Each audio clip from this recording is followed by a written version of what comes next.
Welcome back to Erudition Mission. Today we'll be delving into the zany world of obscure literary devices. Well, actually these literary devices aren't obscure in the sense that they're rarely used. They're obscure because, unless you're some English literature nerd, you probably don't know what they're called, and you also probably don't know their precise rules. So yeah, today we'll go through 6 of these devices, discuss their origins, and how you can implement them into your writing. We hope that in doing so, we are able to make you more knowledgeable about the language that you both produce and read.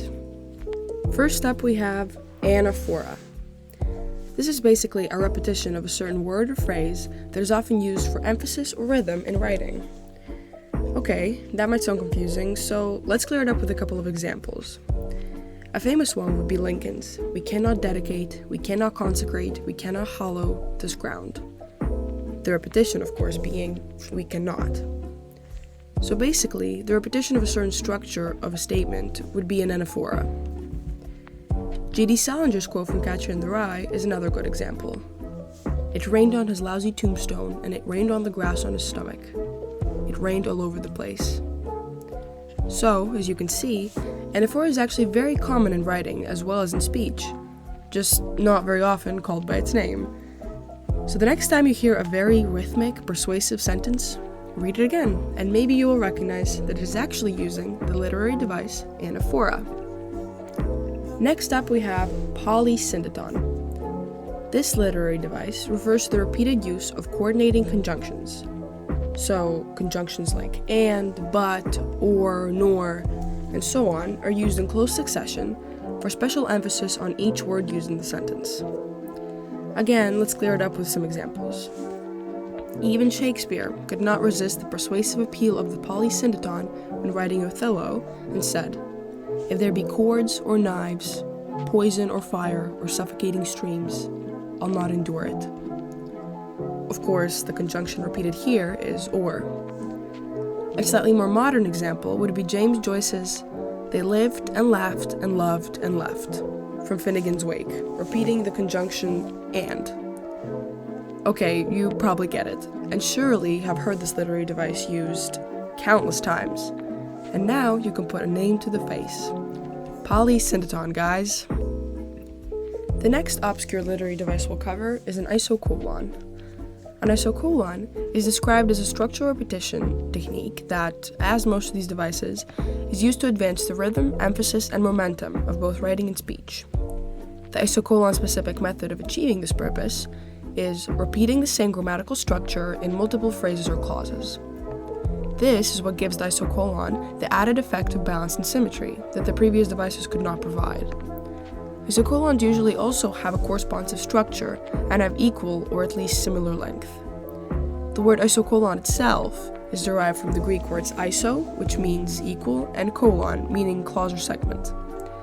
The most popular example we can mention is Caesar's "I came, I saw, I conquered," in which the structure and length of the different clauses is identical, thus making it an isocolon. Then we have an epizoixis. Essentially, this is a fancy name for the most simple use of repetition.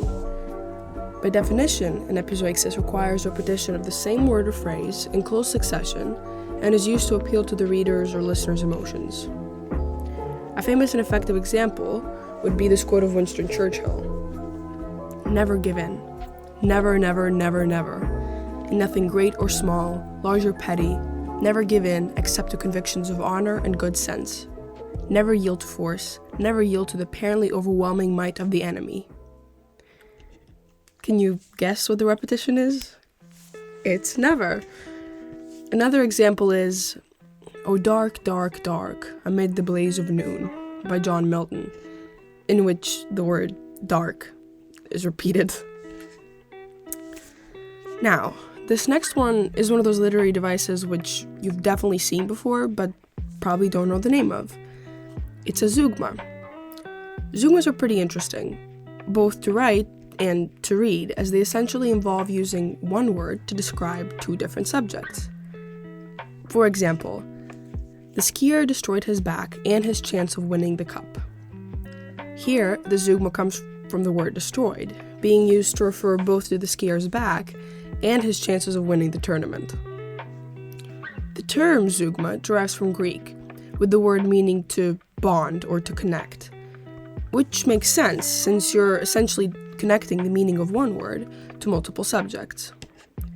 There are hundreds of examples of zeugmas in literature, even some in text as old as the Bible, but here are some examples which make the zeugma's purpose very clear. We were partners, not soulmates, two separate people who happened to be sharing a menu and a life. This quote comes from The 100 Secret Senses by Amy Tan, and it uses the zeugma in order to place emphasis on the stranger sharing a life, a very deep idea, as well as a menu, something less deep, thus creating the contrast between the two. Another simpler example comes from The Adventures of Tom Sawyer by Mark Twain, which goes as follows.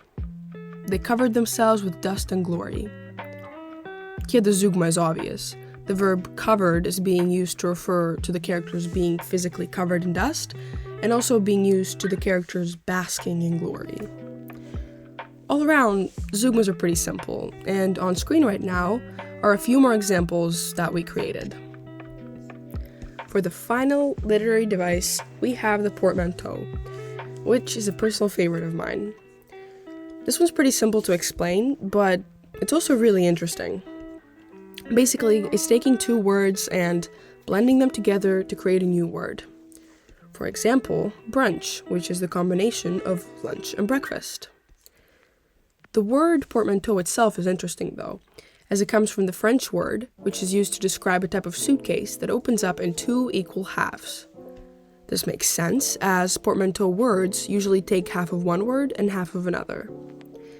This literary device was created by Lewis Carroll, the well-renowned author behind Alice in Wonderland. Carroll, in his writing, had Humpty Dumpty explain to Alice that there exist words that have two meanings packed into one, just like how you can pack multiple things into one portmanteau suitcase. Now let's go over some of the more interesting portmanteau words. Botox, the thing that people pump into their faces, is actually a combination of botulism and toxin, which when separated makes it sound a lot less appealing. Electrocute is actually the combination of electricity and execute, which actually makes sense, as you can only use electrocute when somebody is actually killed by the electricity. Otherwise, they are just shocked.